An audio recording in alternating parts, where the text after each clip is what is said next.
Greetings, everybody, joining this webinar over here today, convened by ICLEI and the World Water Council, dealing with the topic of water scarcity and hearing from cities themselves how they've addressed this issue, how they've worked with water scarcity, overcoming water scarcity. And of course, this webinar is the introduction to a three-part series convened by the World Water Council and ICLEI. And we would really like to welcome the leaders of our two organizations that will offer us messages of inspiration and support. First of all, I'd like to introduce Mr. Loïc Fauchon, the president of the World Water Council, who will share a message of support with us. Dear friends of water, it's a pleasure and an honor to open this series of webinars organized jointly by ICLEI and the World Water Council. Water, as you know, is not only a resource, it's a huge responsibility, and it's our responsibility to govern it wisely. As someone who has served as a mayor and managed a public water utility, I know the crucial role that local governments play in ensuring access to water for all.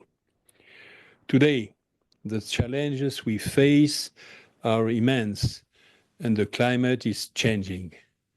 Demographic growth is accelerating, urbanization is becoming more anarchic every day, and the demand for water is increasing at an unprecedented rate. These pressures are exacerbated by three fundamental crises: too little water, too much water, and water that is too polluted. First, too little water. Droughts are no longer exceptional events. They are frequent realities in many regions. Water stress is becoming a daily concern for millions and dozens of millions of citizens, forcing us to rethink the way we store, the way we distribute, and the way we use water resources. The availability of water is a fundamental condition for life, for economic activity, and for political and social stability. Second, too much water. Floods are increasingly devastating, not only because of erratic weather, but also because our urban environments are often badly prepared to absorb excess water. Better planning, investment in drainage systems, and control of urban housings are the keys to better governance and better anticipation in the face of water-related disasters. Thirdly, water is too polluted. Pollution is poisoning our rivers, our lakes, and our groundwater. Better management of wastewater, industrial discharges, and agricultural runoff would protect water quality for human health, but also for nature. Guaranteeing access to drinking water is not just a technical issue. It's mainly a moral and political duty. This webinar series is an opportunity to share experiences, to learn from concrete solutions, and to build a strong community of action among local authorities. Cities and regions are not only on the front lines of these challenges, they are also the laboratories of innovation. From new storage and wastewater reuse techniques to better financial mechanisms and governance structures, solutions exist and must be shared. Our priorities, ladies and gentlemen, must be clear: knowledge, governance, and finance. Understanding the challenges, implementing effective policies, and securing the necessary investments are the three pillars of success. This is why the role of local governments is essential. Water governments must be adapted at the local level with the direct involvement of those who manage and consume it daily. Over the course of these webinars, we will discuss practical approaches to tackling these issues, share best practices, and explore new avenues for collaboration. The World Water Council stands ready to support this dialogue and to advocate for stronger commitments at all levels of decision-making. I'd like also to acknowledge the commitment of ICLEI, whose work is essential in supporting cities and regions in implementing solutions adapted to the realities on the ground. The partnership between ICLEI and the World Water Council illustrates this common desire to take concrete action. Water, dear friend, water is a universal good, but it's our shared responsibility to protect and manage it effectively.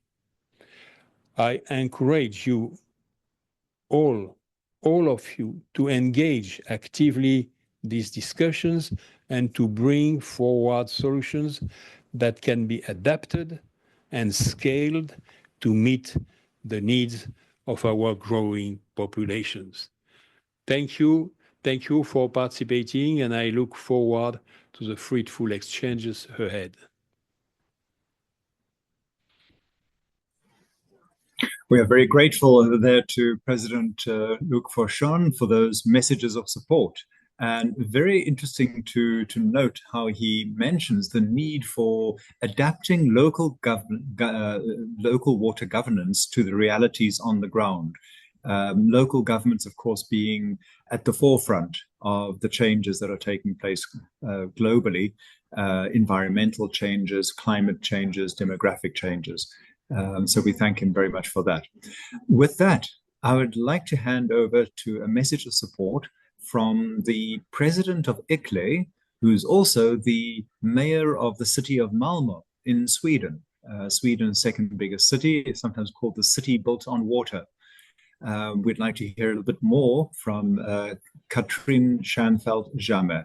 We'll hand over a video message to her. Thank you. Ladies and gentlemen, esteemed local and subnational government representatives, partners and friends, it is an honor to welcome you all to the launch of the Cities with Water webinar series, a collaboration between ICLEI and the World Water Council, a tangible result of our recently signed MOU.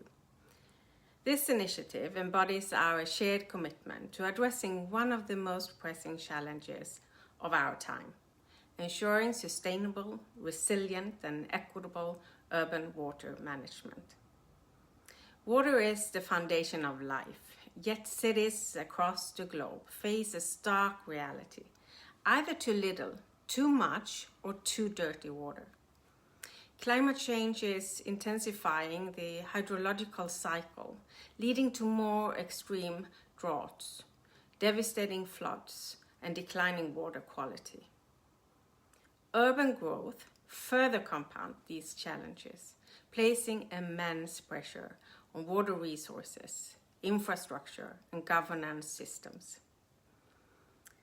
As local and regional governments, we stand on the front line of these challenges. We are responsible for ensuring access to clean and safe water, protecting our cities from extreme weather events, and investing in resilient water infrastructure. But we cannot do it alone. Now, more than ever, we need strong partnerships, knowledge exchange, and innovative governance frameworks that integrate local, regional, and global perspectives. This is why this Cities with Water webinar series is so critical. Over the course of 4 webinars, we will explore the multidimensional nature of urban water resilience, framed by 3 fundamental challenges: too little, too much, and too dirty. Each session will showcase real-world examples of how cities are navigating these complexities, implementing innovative solutions, and forging collaborative pathways towards a water-secure future. ICLEI's Global Water Programme guides our efforts by integrating 3 core areas. Values: upholding the human rights to water and sanitation, recognizing the value of healthy ecosystems, and acknowledging the multiple values of water. Connections: strengthening linkages between urban and rural areas, fostering cross-sectoral collaboration, and enhancing dialogue among stakeholders at all levels of governance. And investments: mobilizing resources for resilient infrastructure, promoting nature-based solutions, and ensuring long-term sustainability in water and sanitation services. Today's session will introduce the vision behind Cities with Water, highlight the objectives of our partnership, and announce an exciting international photography competition that will invite everyone to visually capture the efforts of cities and communities in tackling urban water challenges. We encourage all of you, city leaders, practitioners, researchers, community representatives, and youth, to engage actively, share insights, and be part of the solution that will shape our water future. As we embark on this journey, it is important to recognize that water is not just a resource, it's a shared responsibility. Around the world, cities are pioneering innovative approaches to address water scarcity, mitigate flooding, and improve water quality. From Cape Town's response to its Day Zero crisis, to local governments investing in smart city designs to enhance flood resilience, to circular economy models that promote wastewater reuse. We have so many inspiring examples to learn from. Many of the most innovative approaches are from cities located in the developing world. These solutions must be scaled up and adapted to different local contexts. And that is precisely what this webinar series aims to support. In this effort, it is essential to involve all sectors of society. Local governments play an important role, of course, but so do businesses, community organizations, and individuals. Public-private partnership can unlock new financing models for water infrastructure. Civil society can mobilize grassroots action to protect water sources. Youth in particular have a critical voice in shaping a sustainable future, and we encourage their active participation in our discussions and initiatives. We must also remember that equity is at the heart of water resilience. Marginalized communities are often the most vulnerable to water-related risks.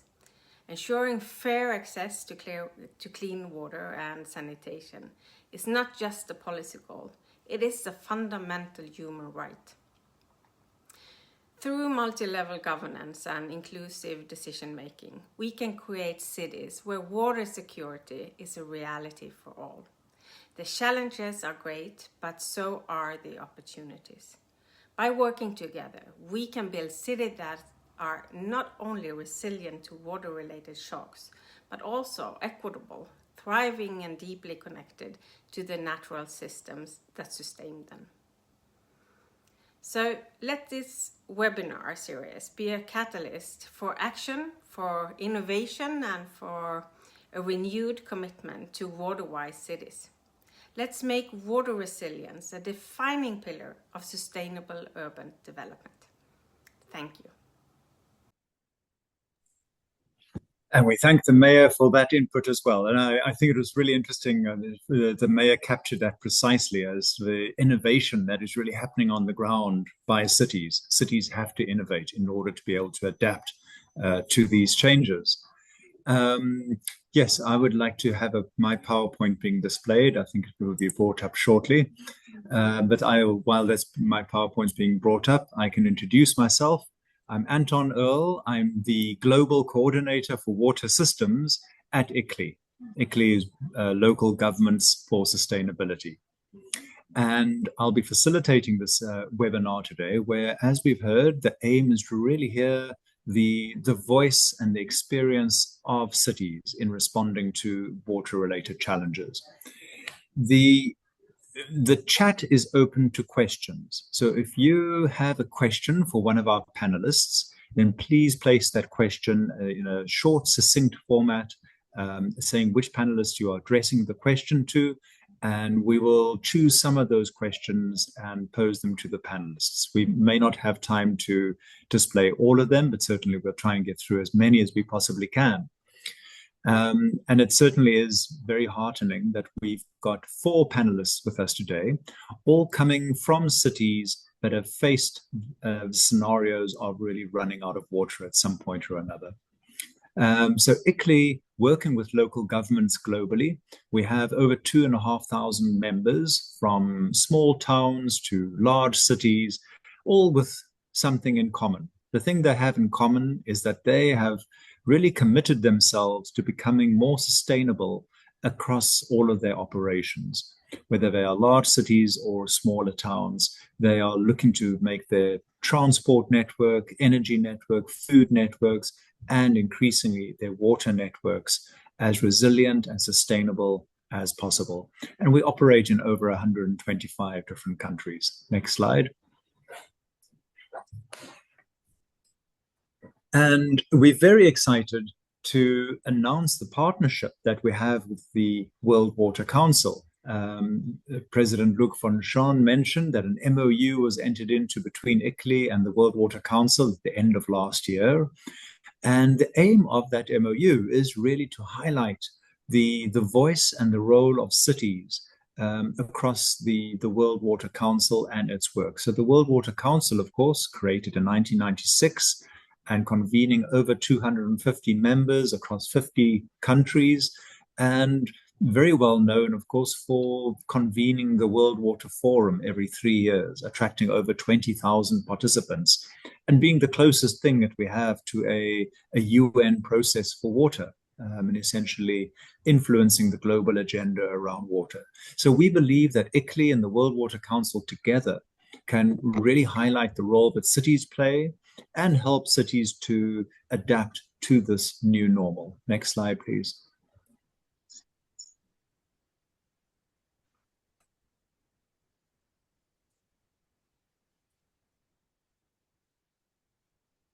I'm not sure if the slides are lagging a bit, but ICLEI is also very much committed to working with cities on water issues. The reason that we chose the too little, too much, too dirty approach to understanding the challenges around water is because of its simplicity. It's a very simple message, but hidden behind that simplicity is a huge range of complexity in the urban systems that are faced, the ecological systems, the environmental and the economic systems, political systems that have to be dealt with. The term actually came out from Professor Kader Asmal, who is the first democratically elected Minister of Water in South Africa in the late 1990s. And Professor Asmal was a lawyer by background. And when he listened to the water engineers and the hydrologists and all the water experts discussing in great detail what the challenges were around water, at the end of this of that input, he stood up and he said, well, what you're telling me, essentially, water is either too little, too much, or too dirty. So in a very insightful way, he captured the heart of this problem.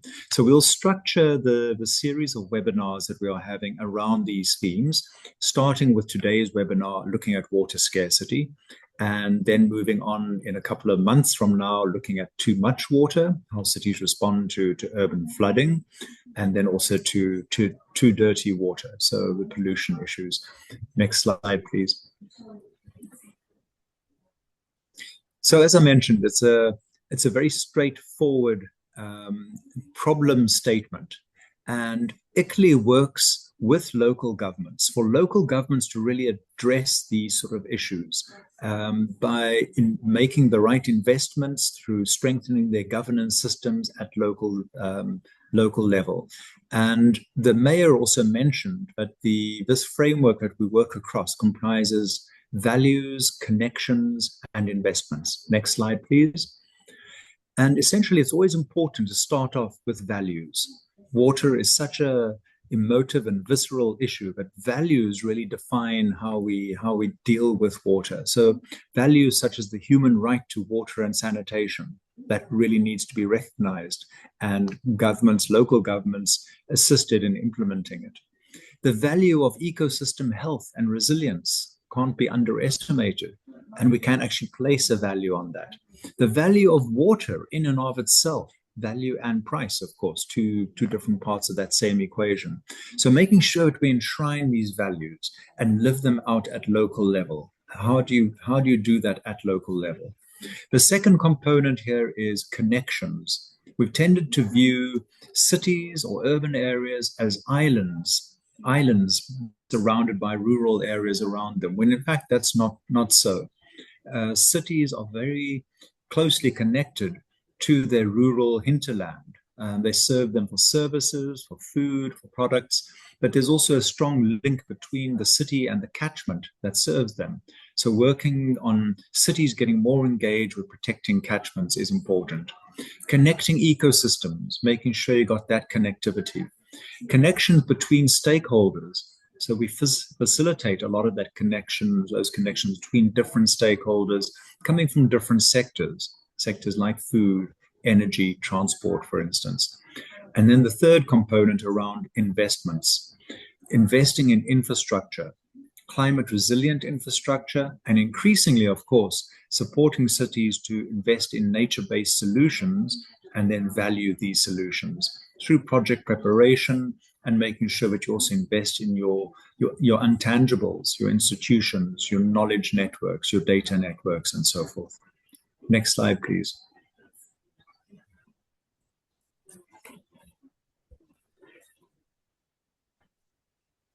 So in closing off, the series of webinars, as I mentioned, we start off today with too little. And then in June, it's still to be confirmed, but we are looking at the 25th of June, having the webinar on too much water, where we'll showcase the voice of cities that have been dealing with flooding. And the third webinar on too dirty will be on a date in September. The final closing webinar, number 4, will take place in November, and there we'll invite international partners from the UN system and from national governments in dialogue with local governments to identify the partnerships that are needed to really produce resilient local cities that are resilient to water issues. So that will be the series of webinars. Next slide, please. And in parallel with the webinar series, we're also running an international photography competition with really the aim of showcasing and celebrating innovative local actions through the visual medium. So, we use words for speaking, for writing, for influencing each other, but the images can be so powerful. And we are really encouraging photographers to submit photos illustrating what water security, what water resilience looks like. We know what the problems look like, and we look forward to seeing photos that obviously demonstrate these problems. But first and foremost, we're very keen on seeing photos that can actually start demonstrating what's being done to counter.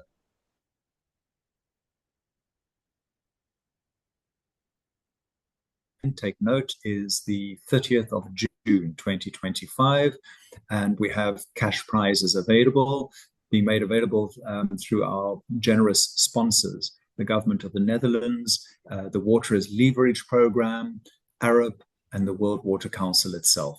So please take a look at the website, and we are hoping to get many entries into this competition. And note there's also a specific prize for the best youth entrant, from 18 to 29.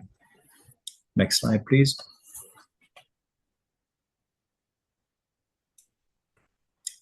Right, to get to know a little bit more about our audience, I would now like to invite you to join a Menti poll. I'm sure most of you are familiar with Menti. If not, then now's a chance to either take a photo of the QR code, it'll take you to the Menti poll, or if you go on to menti.com and you enter in that code that's displaying at the bottom, and we'll give you a couple of a minute or so to join over there, and there will be a question on that poll, and shortly we will switch to the poll and actually see the question and your responses to that question. So this will give us a little bit of feedback into hearing a bit more from you before we introduce our panelists.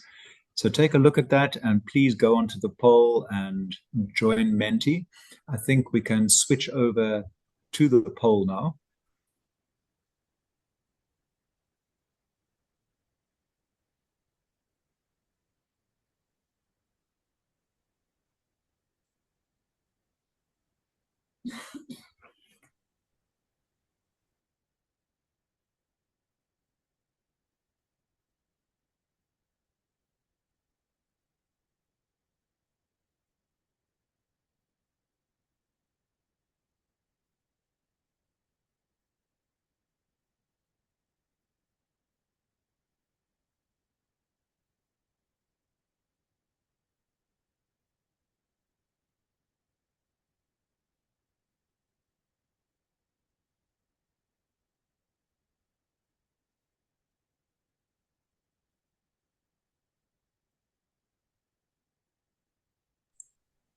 In some ways, a challenging question, trying to rank which of these actions are most important in terms of overcoming water scarcity.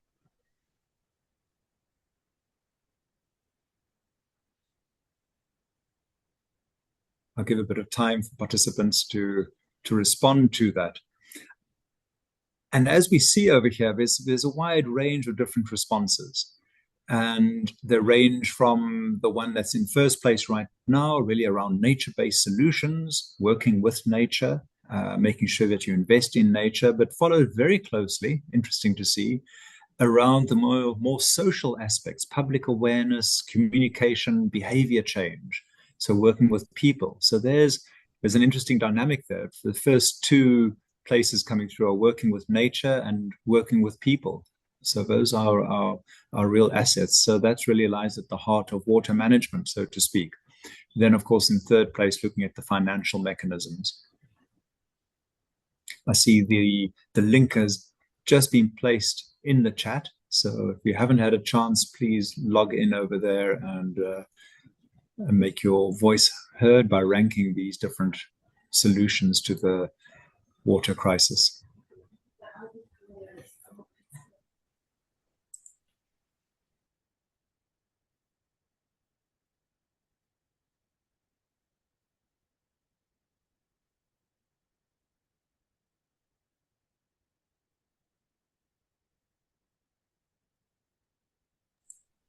Thank you very much. Well, with that, we'll also come back to this through the webinar. Feel free to make more inputs.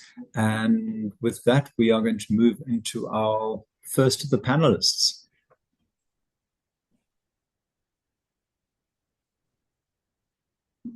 Well, thank you very much. So I would like to introduce to you a representative from the city that put the term day zero on the map. We can all recall about 7 or 8 years ago, the city of Cape Town faced a really acute water scarcity crisis.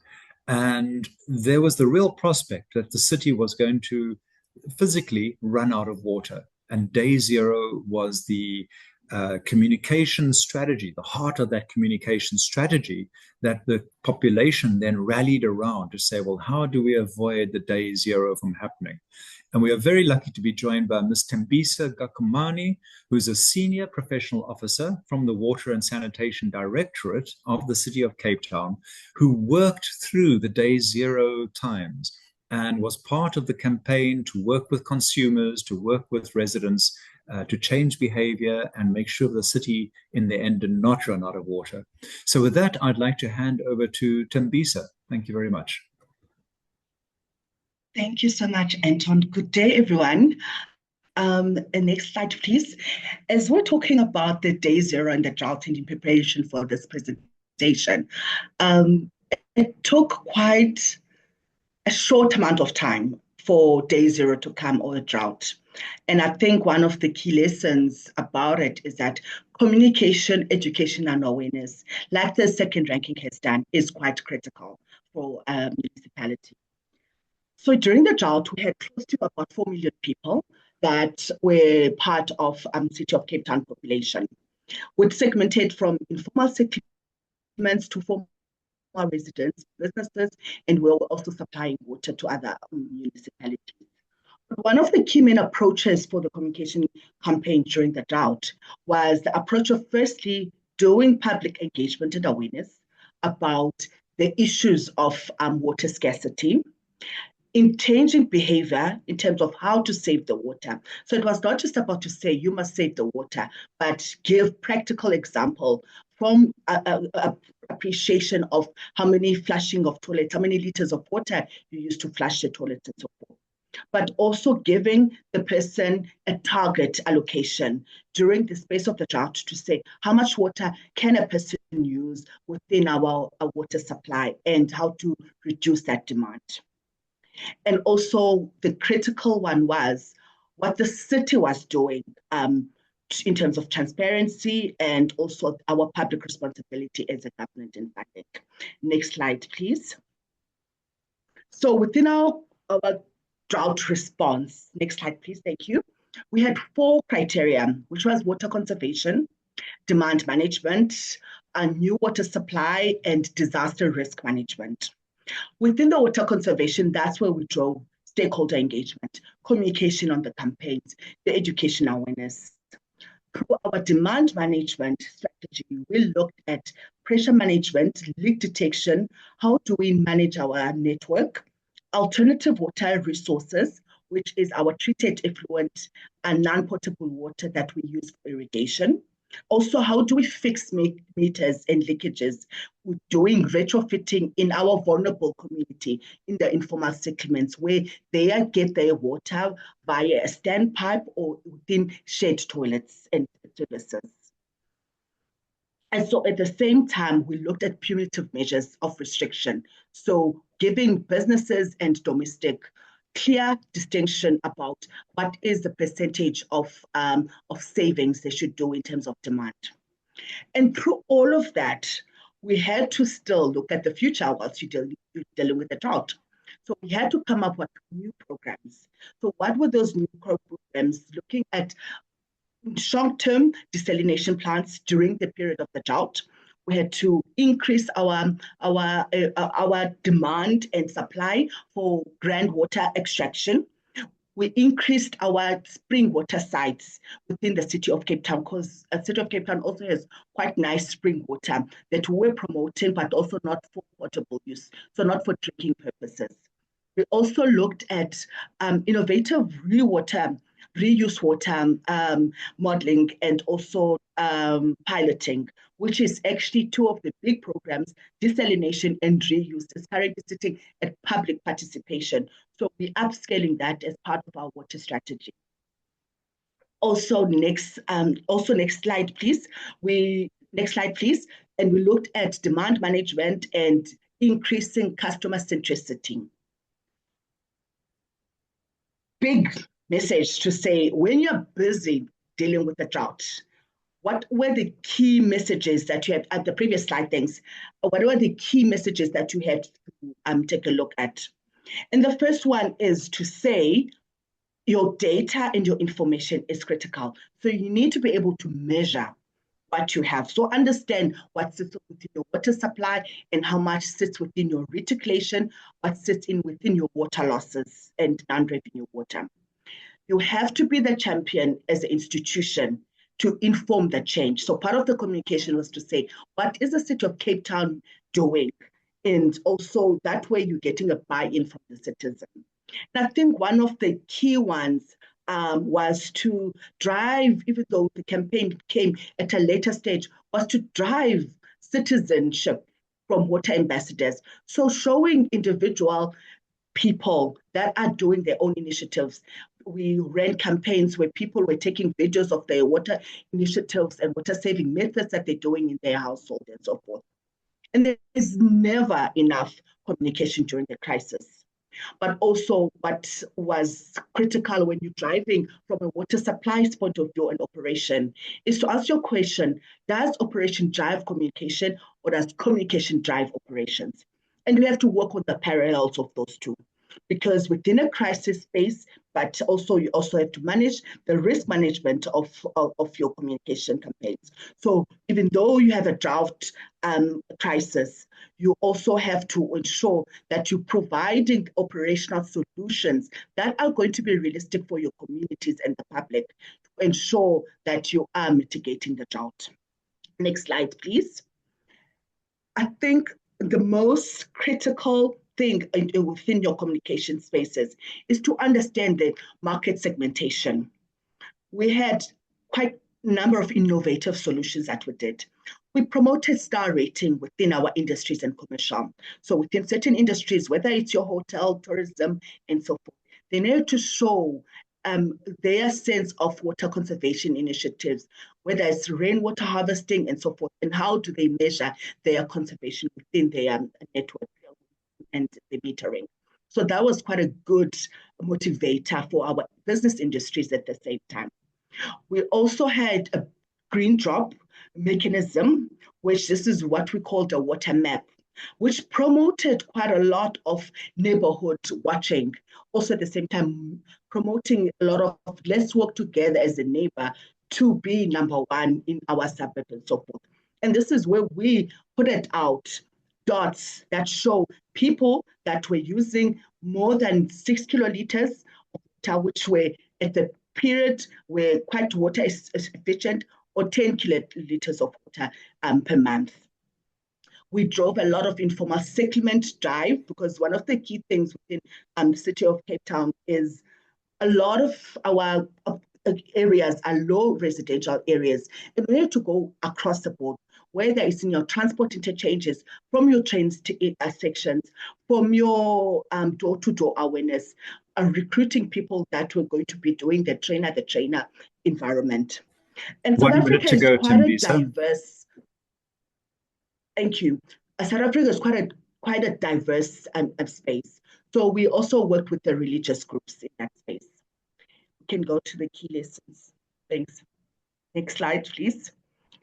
And I think one of the main things about it is that the relationship you have with water is also historical. Key things that worked well, mostly that I'll summarize in this one, was when we activated the disaster plan. Next slide, please.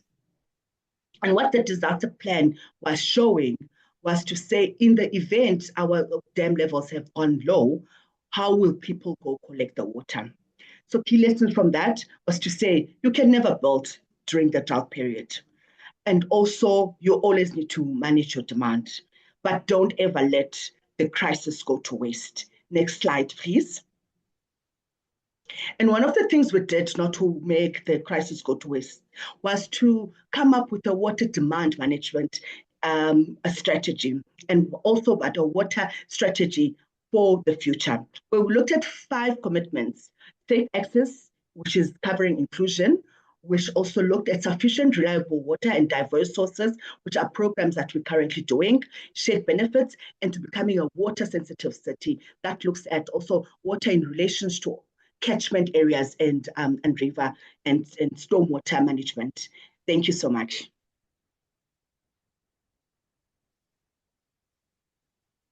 Next slide. That's the last slide. Thank you. Thank you. Thank you very much, Thembisa. Really interesting overview that. Really fascinating to see what was done by the city of Cape Town. Very practical, really dealing with communities. Struck me that almost every slide you showed there had photos of people. Water management is all about people and how you engage with them. We have a question of clarification that is going to be posed to each of the panelists by one of our young participants. So Kirk, can I hand over? You can briefly introduce yourself and then pose your question to Thembisa, and then she can do a short response. Thank you, Anton. And I'm one of 4 youth delegates within the World Water Council. And also to thank Thembisa for a wonderful presentation. And like Anthony, you mentioned, there were a lot of people in the slides. So I like to focus on young people. And just as Thembisa, you shared the creative communication strategies were undoubtedly central to the success of the campaigns. But how is the city, if you could elaborate, the city planning to sustain such public engagement beyond crisis moments, and especially if there are plans to co-create future campaigns with young people to ensure that the impact is long-lasting? Thank you.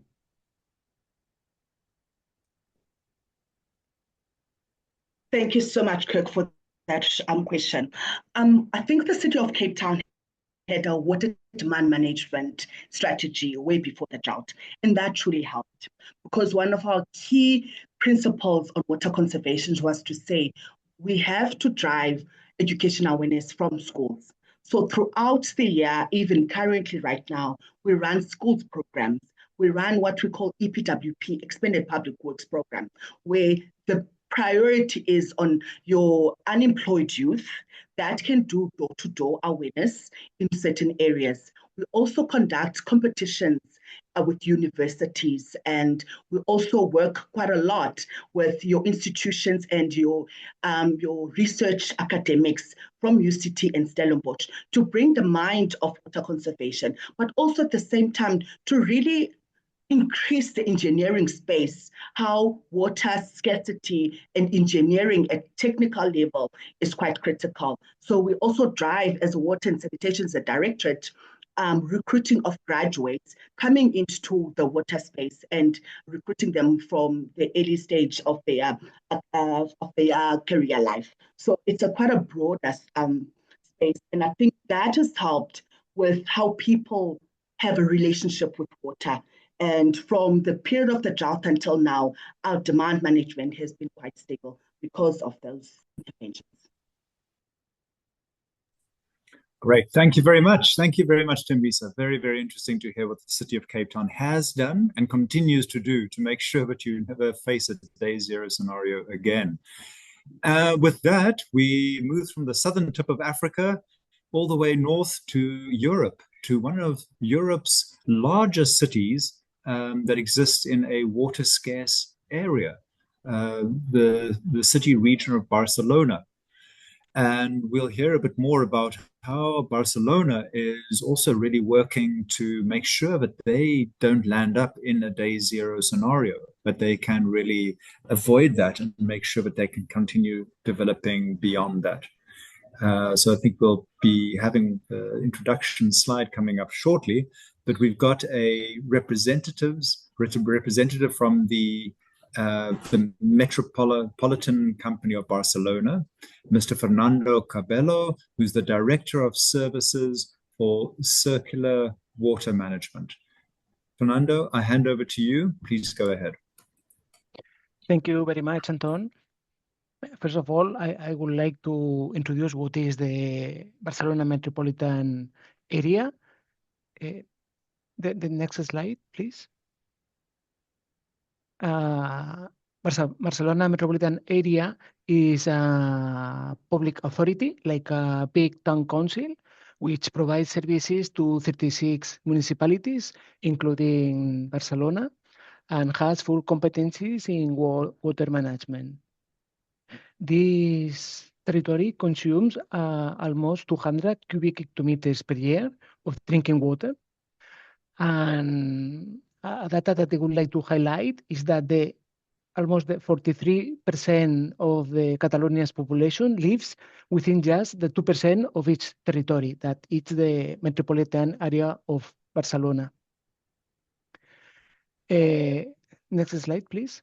We are suffering, or we have suffered a long-lasting and severe drought. I'm talking in past because in the last 10, 12 days, rainfall has started, and now the problem is not so serious. But in this graphic, you can see the water that was in our reservoirs, and in a year ago, more or less, the 6th of March of last year, the total water that it was in all the reservoirs was about 90 cubic hectometers. That is more or less the consume or for just weeks, a few months. So the situation 1 year ago was so critical. We were lucky, and some rainfalls started, and the situation was better. Next slide, please. In order to have an idea of our system, the efficiency of the water distribution network is about the 85%. The other 15%, the 5% within is the total losses of water of the network, and the other 10% is due to the registration by water meters and unrecorded consumption, including some cases of fraud. And the domestic consumption is about 102 liters per person per day. So what I mean is that our challenge is due to a shortage of water resources rather than excessive consumption or poor management practices. Next slide, please.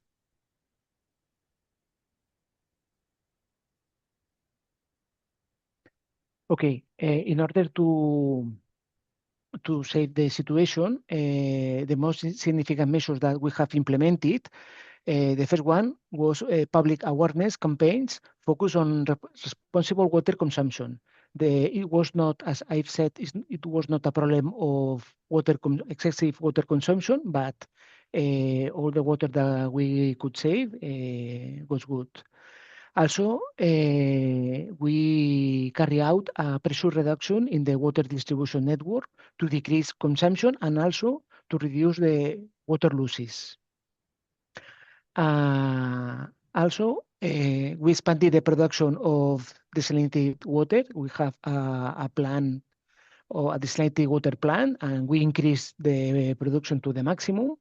And also, we carry out a project that we have done previously. We have done a test, and in this critical situation, the test at the end it was another measure.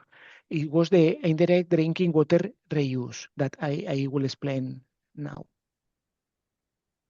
Next slide, please. Okay, in the map on the left, we have the Llobregat River, is the main water source to produce drinking water to Barcelona metropolitan area. We have the wastewater treatment plant at the end. It's close to the sea, and the treated water is discharged into the sea. Previously, we take the water from the river, we convert the river water in drinking water, and we supply the population. The wastewater arrives to the wastewater treatment plant where it's treated. This is the normal function of the system. What we've done with the indirect drinking water reuse. Okay, the wastewater is treated in the wastewater treatment plant close to the sea, but instead of discharge the treated water into the sea, we treat the treated water in a reclamation plant. So we obtain the reclaimed water, and this reclaimed water we pump 8 kilometers upstream of the drinking water treatment plant in order to artificially increase the flow rate of the river. Next slide, please. Okay, here in this peak, we have the point of we discharge the reclaimed water into the river. The river is the main flow, and this narrow flow is the reclaimed water that joins to the river, to the water of the river. This system has been working for a year and a half. So we now can say that the it's like a safety network, because we haven't had serious problems with that. The flow rate that we have discharged into the river, the reclaimed water flow rate was 1.75 cubic meters per second. This volume of reclaimed water sometimes was the same volume of the water in the river. So the dilution was 1-to-1. We double the flow rate of the river with the reclaimed water.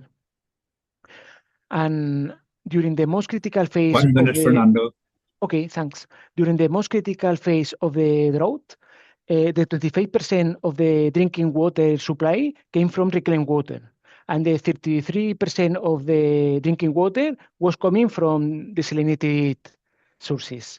So the 58% of the supply was fed with non-conventional resources. And next slide, please. So, which is the Catalonia government's goal? By 2030, the aim is to ensure that over 70% of the water consumption should come from non-rainfall dependent sources. The objective will be reached by increasing the number of water reclamation plants and desalination facilities. That's all. Thank you. Thank you very much, Fernando. Very interesting to hear the substantial work the city of Barcelona is really undertaking to make sure that you're not just releasing water into the ocean, but you're extracting maximum value from that system. I think that is very innovative, and I'm sure there'll be lots of questions around that. But as usual, I hand over to Kirk, who's going to pose a question to you for you to have a brief answer to. Thank you. Thank you, Anton, and thank you, Fernando. And so my question is if you could elaborate the key differences between the reclaimed water and the desalinated water in terms of their feasibility and then reliability as drinking water sources, and perhaps how the public perceptions of the two compare. Thank you. Okay. First of all, water reclamation process is 3 times more cost effective than seawater desalination and reduce the carbon footprint by half. On the other hand, the water reclamation process must be accompanied by an extensive analytical campaign to monitor a wide range of pharmaceutical compounds, many of which are not easily removed during treatment and reclamation. In contrast, the desalination process is much simpler to control. Regarding to the social awareness, all the drinking water is mixed. So we feed the cities with a mix of water that its composition depends in the exactly point, but people didn't make big differences depending on the source of the water. At the end, there is no water more expensive than the water that it doesn't exist, and people were so aware about this. Thank you very much, Fernando. Very interesting to hear, and actually very heartening as well to hear that your city is taking proactive steps and so making sure that you don't have an acute drought situation. So we hope that the current rains that you mentioned now are actually going to last long and that you can weather that. Now we move a whole lot further to the west, and in fact to a city that is commonly regarded as the first major city to be on the brink of running out of water, actually predating Cape Town's droughts. Although Cape Town speaks of day zero, it's actually the city of São Paulo, which really came really close to the brink of running out of water entirely. And with that, I'm going to hand over to Professor Benedito Braga, who will speak a bit more about that. So we'll get his introductory slide up over there, and he'll talk us through a little bit about, well, what happened in Sao Paulo and how they managed to avoid really running out of water entirely for that large city. Thank you, Anton. Can I start my presentation immediately, or? Please go ahead. Yes, that's right. Okay, thank you.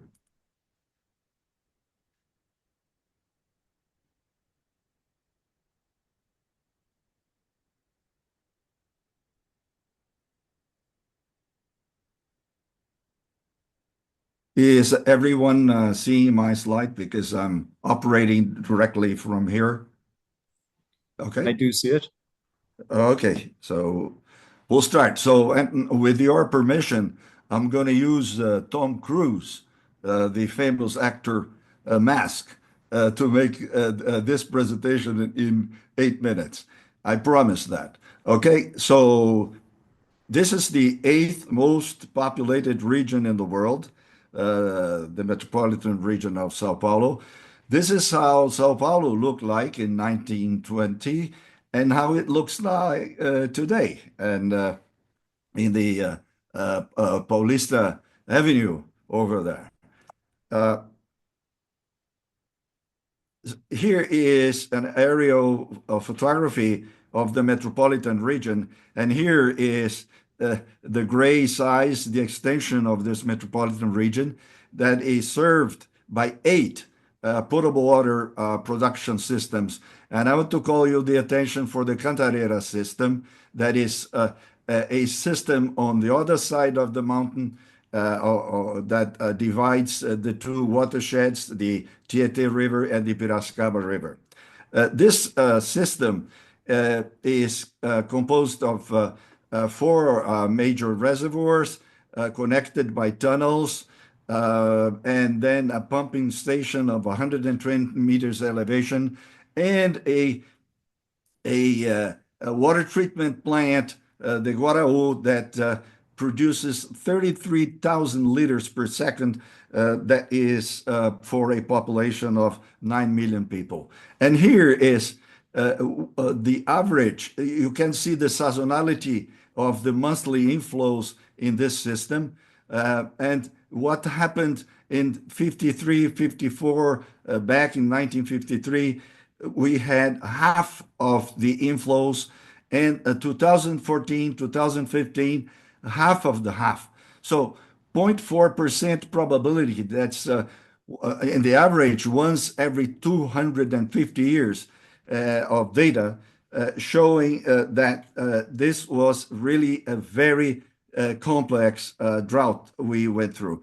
But this is the one of the biggest reservoirs, the Jaguari, and with 46% of storage. And here is the intake that in 2015, this is what it looked like. The same picture. You can see here that some water remained in the reservoir, what we call the dead volume, and then we had to provide this channel in record time to bring the water to this intake. And here's how the media and the strategy, this is very important. We used economic incentives for rational water consumption. Water transfers among the 8 treatment systems. Cantareira was responsible for a lot of sectors in the city, and we integrated these other treatment systems. The night pressure reduction, this was very important to reduce leakages. Implementation of infrastructure that was planned for 2027 in record time as well, and tapping the dead storage water in the Cantareira system. So here you can appreciate that the production was 70,000 liters per second back in February 1914, and it went down to 4950. So a reduction of 21,000 liters per second with those measures that we implemented. Here's for you to see the floating pumps that we had to do this flottante qu'on a dû mettre en place en quelques mois pour éviter de ne pas avoir une seule goutte d'eau restante. Et voilà le type d'infrastructure que j'appelle redondante parce qu'on ne l'utilise pas tout le temps. Simplement, ça a été crucial. Et d'ailleurs, je vais vous montrer la raison pour laquelle c'était si important. Là, vous avez les flux entrants annuels dans le système de Cantarera. Ça, c'est une moyenne. Hein. C'est une moyenne à long terme. Et là, ces 10 dernières années, vous voyez qu'on était à 42, c'est descendu jusqu'à 25.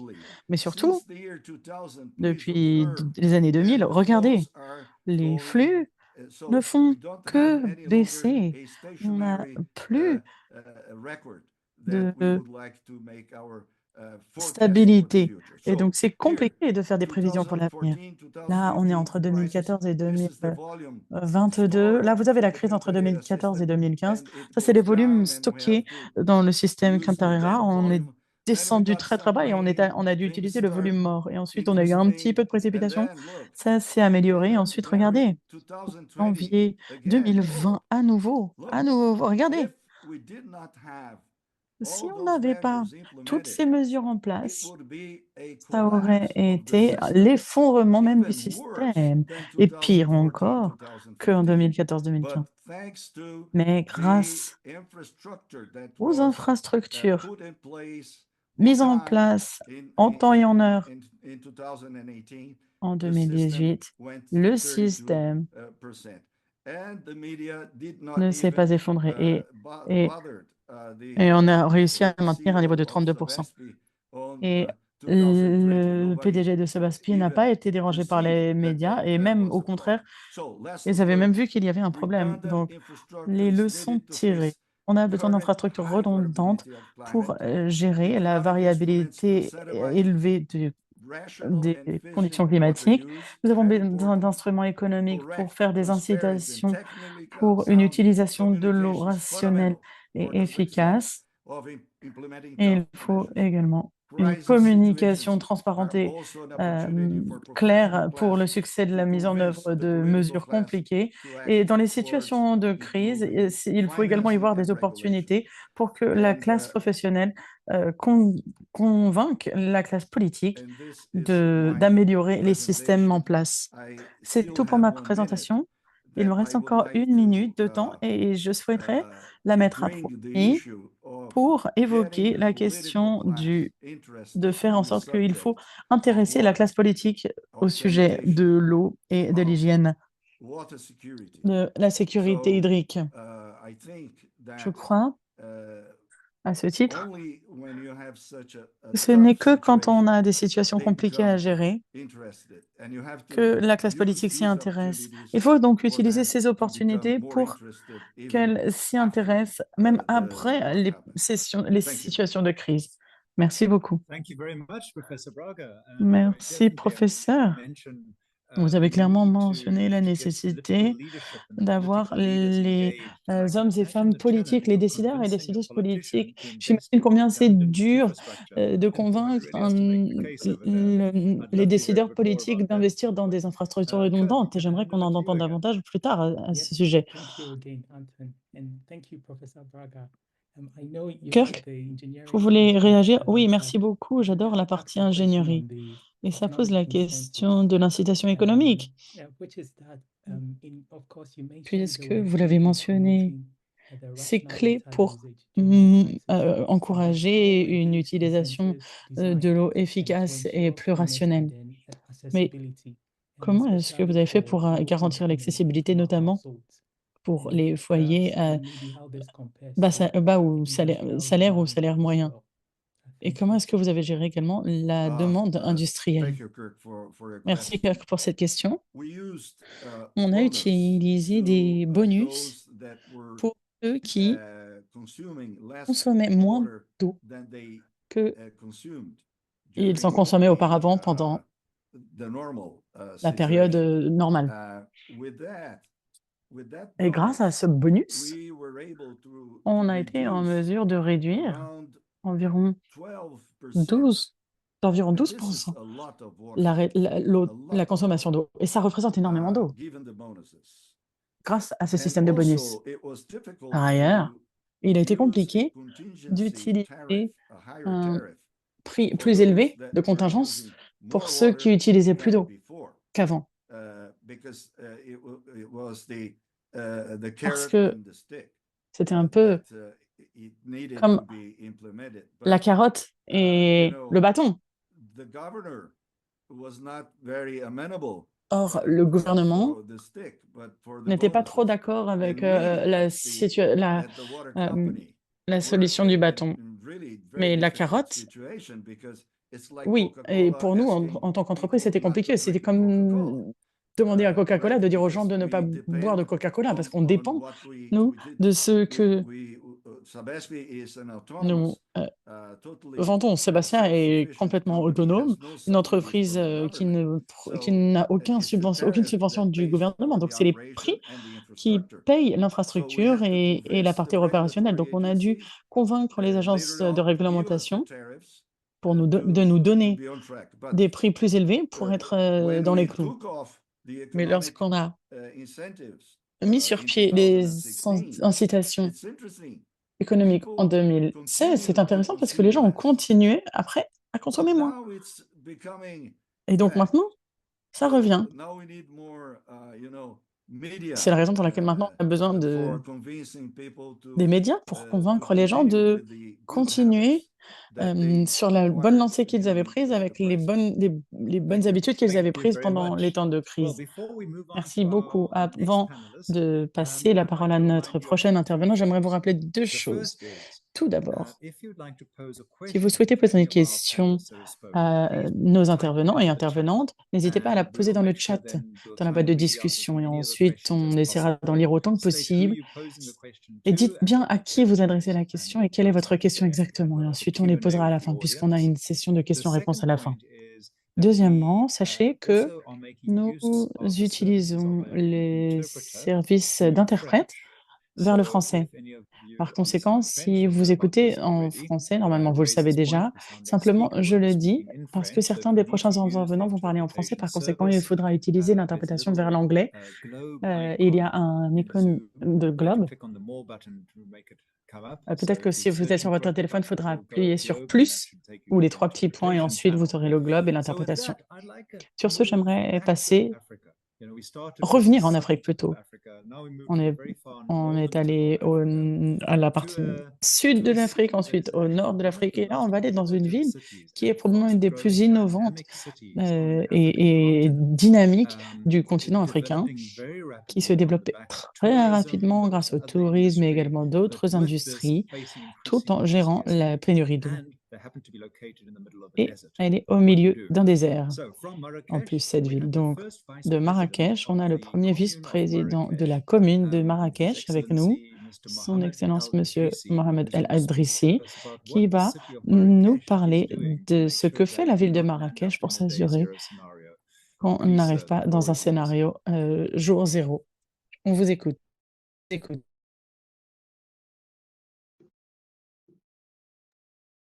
Bonjour tout le monde.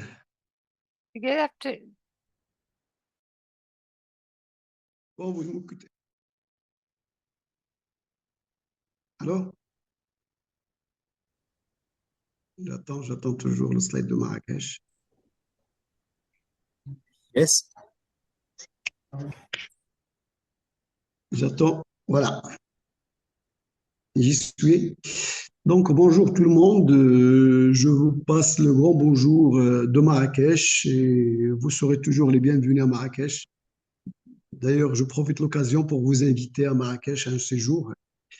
Donc, merci infiniment pour cette invitation au webinaire.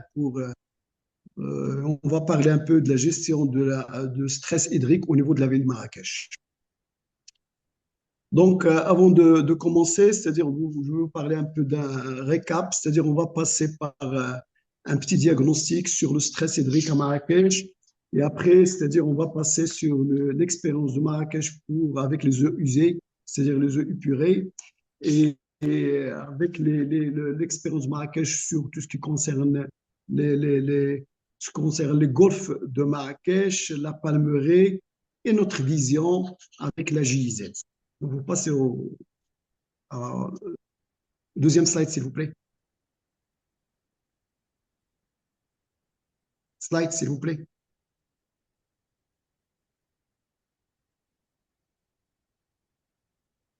Another slide, s'il vous plaît. Merci. Donc, la ville de Marrakech, c'est-à-dire la ville de Marrakech, c'est-à-dire c'est une ville qui a un climat semi-aride. Has a very arid climate, and rainfall is very scarce. Le premier, the first, please. Can you put up the first slide, please? I want the first. OK. Donc, le climat de Marrakech, c'est un climat... So Marrakech's climate is very arid.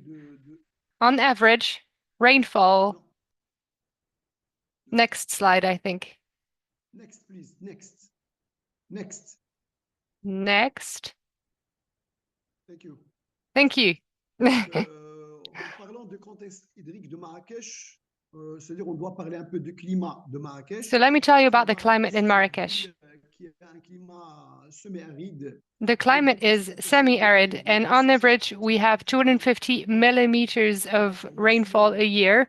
The average monthly temperature in winter is between 5 and 18 Celsius degrees, and between 19 and 38 Celsius degrees in the summer. It's an agricultural region. We use a lot of water for the agricultural sector, and only 11% of the water used is drinking water. 89% is used for the agricultural sector. But our city is in full-scale development, in particular tourism, thus creating urban development. And we have a problem of water stress, which is why we started to look for other solutions. We looked at how to use used water. We have a 33 million cubic meter potential for the city. Next slide, please. Thank you. Donc, cette politique que la ville a pris, c'est-à-dire en So charge, we decided to implement a policy within the city, which is to use purified water, to reuse used water. We identified this project in 2010, and we started using this reused water to irrigate 21 gulfs, which use 19 million cubic meters of water a year, as well as the palm grove, which requires 1.5 million cubic meters a year, as well as green spaces, 3.6 million cubic meters a year. So a total of 24.1 million cubic meters a year. The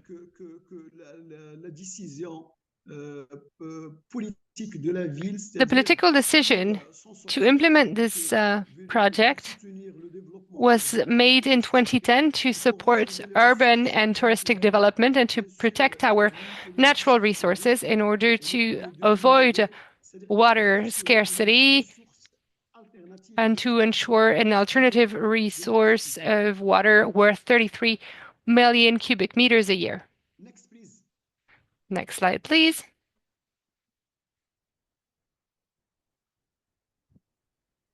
Next, please.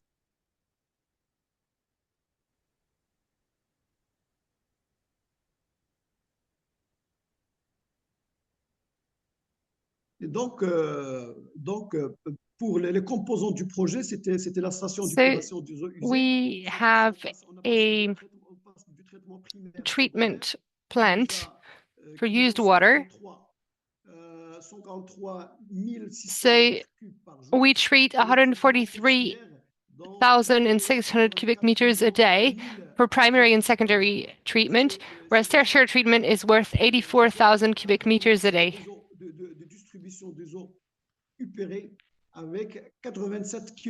Then we have 87 kilometers of network for these purified used water and 5 pumping stations.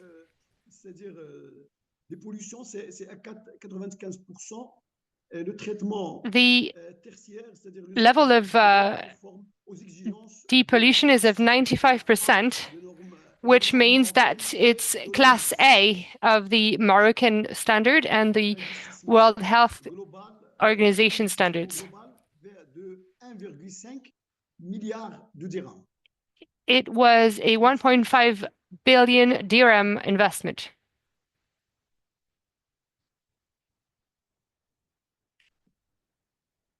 Next.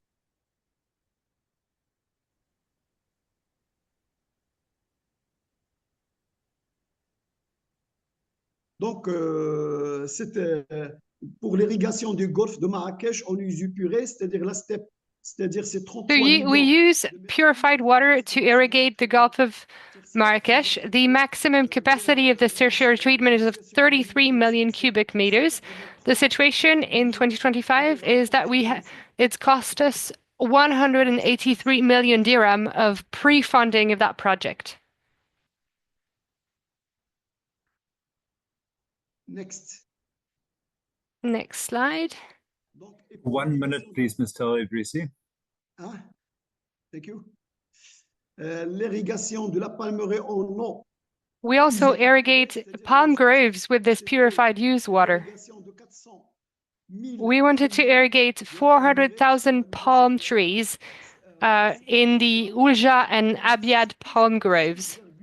The cost was 16.75 million dirham.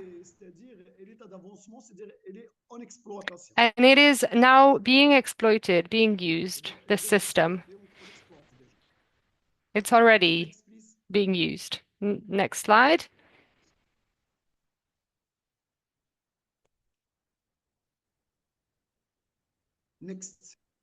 Next slide, please. And with the irrigation of green spaces in Marrakesh,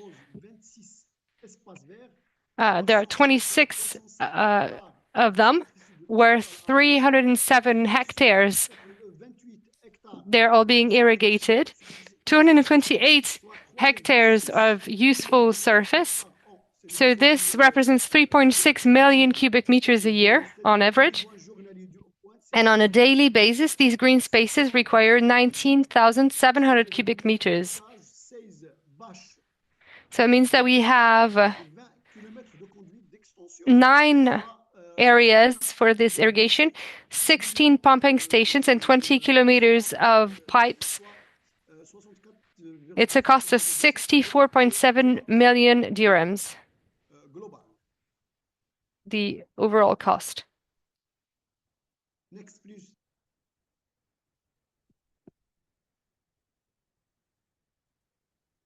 Next.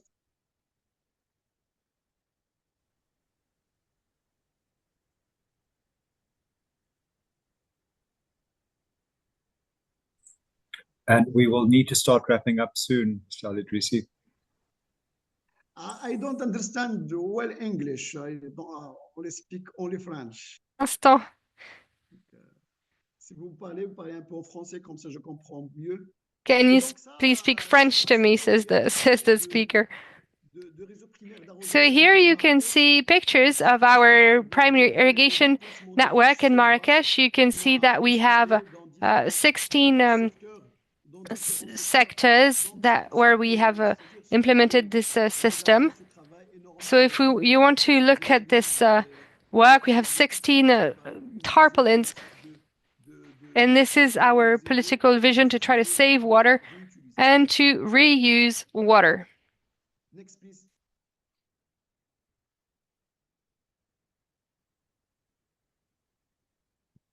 Next. Next slide, please.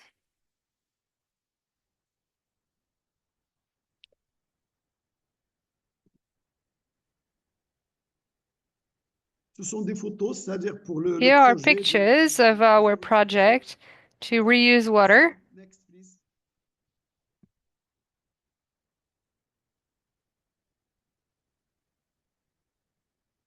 Encore? Next. Next slide.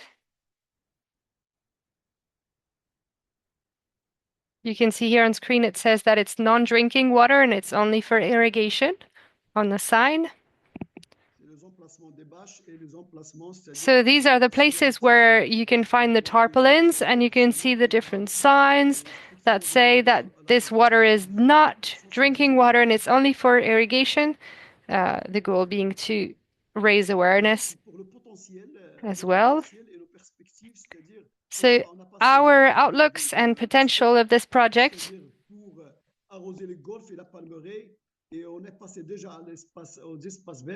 So we started with the gulfs, then we started irrigating the palm groves, and last we started irrigating the green spaces, and now we would like to generalize this for industry and agriculture. So we are in the 6th step of that project. So our goals with the GIZ, that is supporting us to manage the management of urban risks linked to water. So we want to manage these risks properly and include the water sector. We also want to elaborate a vision of the city. We want a bankable project for the city, both for water and urban planning. We are also trying to strengthen our capacities. And I would like to thank them for helping us with this project. Next slide, please. Thank you very much. Merci beaucoup. Thank you very much for your attention. Thank you very much, Mr. El Idrissi. We really appreciate that overview of what is being done. And I think you also raised the important point of linking water management into urban planning, urban management. It shouldn't be two separate things. Your water security really forms part of your urban management. And I think that was really interesting to hear that. Kirk, can I hand over to you again, please? Yes, thanks, Anton. And en français, s'il vous plaît, parce que je ne comprends pas très bien. S'il y a quelqu'un qui peut me faire la traduction, comme ça je vais Please speak French. And our speaker is asking if someone is translating. So I am, but he doesn't seem to be aware. He says he doesn't speak English very well. Moez, can you assist over there? Oui, Cher Président, on vous remercie pour cette présentation. Dear President, thank you for this presentation. There's a question for you that was asked by Kirk, the youth representative with the World Water Council. Kirk, maybe Moez can explain to Mr. Idrissi how to use interpreting?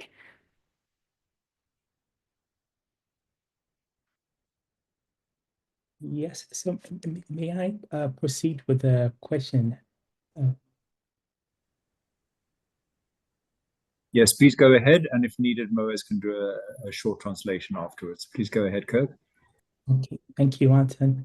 So just to come back to the point you made about the urban planning, and to ask that apart from the efforts on using treating wastewater and easing pressure on conventional sources, if there are steps also being taken to reduce water losses within the broader drinking water network, and maybe how this fits within the overall water resilience strategy for Marrakesh. Thank you. Merci, Kirk. Alors, la question qui vous Thank you, Kirk. So the question that was asked, Mr. President, is the following. On top of the measures taken by Marrakesh City to reuse used water to irrigate the palm groves and gulfs, are there measures that were taken in the Marrakesh region to reduce the losses in the drinking water system? Yes, of course, measures were taken. An entire study was carried out to try to reduce these losses and to try to see how we can reuse rainwater that we lose every year. We work with the GIZ on this. And for palm groves and the Gulf, we don't use drinking water. We only use reused water. in order not to have an overlap between drinking water and reused water. And studies are following this closely. There's a team that's in charge of this project to make sure that there are no losses. And it's true, it's a relevant question, because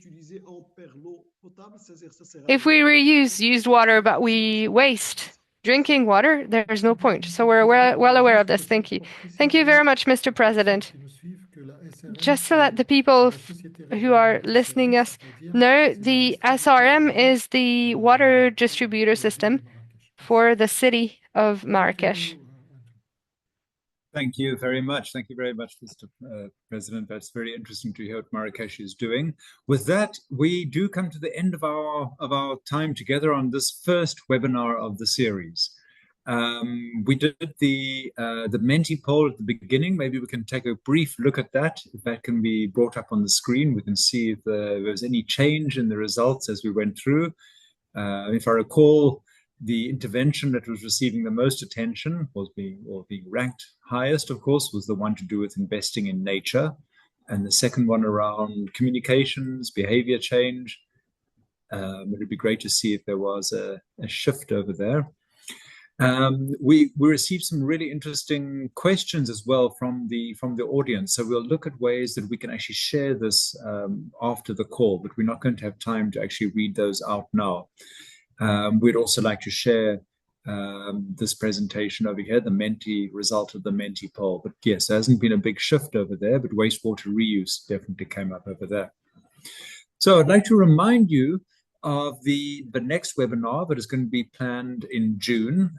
We'll send a save the date out for that shortly, and that's going to deal with the issue of urban flooding. And we've already got several cities that have been keen to share their stories of how they're dealing with urban flooding, cities from a wide range of different geographies.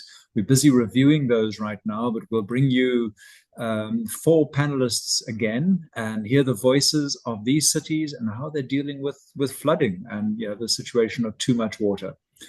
I'd also like to remind you to take a look at the international photography competition. Really exciting, great prizes to be won, and we're really looking forward to seeing some stunning images out there of looking at some of the innovations around dealing with water being too little, too much, too dirty. With that, I'd like to say thank you to our panelists. Each one of you have represented what your cities have done and are busy doing in an admirable way, really inspirational. There are different approaches that each one has been taking, but really wonderful to hear your stories. Thank you for sharing your experiences with us, your thoughts with us. Thank you to the World Water Council. It's been wonderful partnering with you on this initiative. And of course, we thank our sponsors for the prize money being put forward for the photography competition. We're hoping that you'll all be able to join us in June for the next webinar on too much water. We look forward to speaking again. Goodbye.